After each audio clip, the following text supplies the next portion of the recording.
Hey, what is up, guys? It's your boy Kingdom Soldier, and I am reluctantly back again with another non-gameplay slash commentary. I'm not going to talk very loud, and this video is not going to be very long.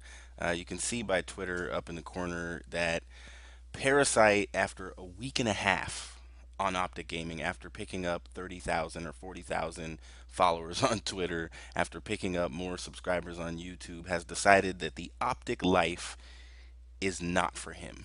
And I know you guys like to hear my opinion. My honest opinion is that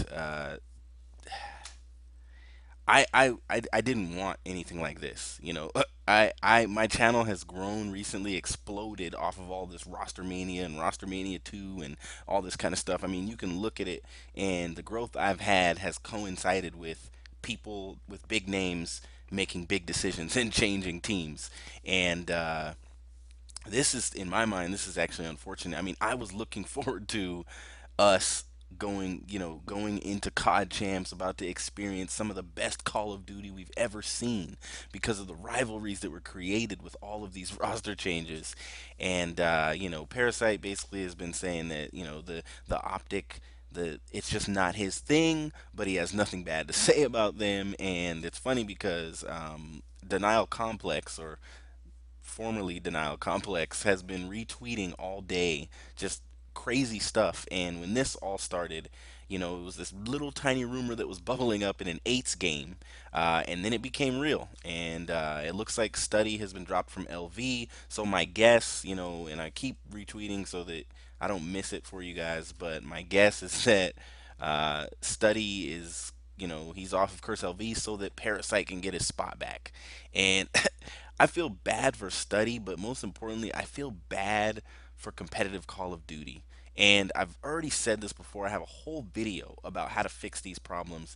And when you put the power of who's on a team in the hands of the players, there is no other professional sport that does that. And I really am going to say it again. Competitive Call of Duty esports needs a governing body. Now, I don't know who that is. I don't know who does that, but competitive Call of Duty needs a governing body so that things like this will not happen. Now, I know what you guys are going to ask me. Well, who's going to be the fourth for OpTic? I honestly don't know. I hate that I don't even like that I have to think about this. People are saying that it's going to be Imbos or Saints. That those two guys are going to be the two people that would be offered a spot on OpTic. I hope OpTic takes their time with this decision and makes a good decision for somebody who fits in and who's going to stay as.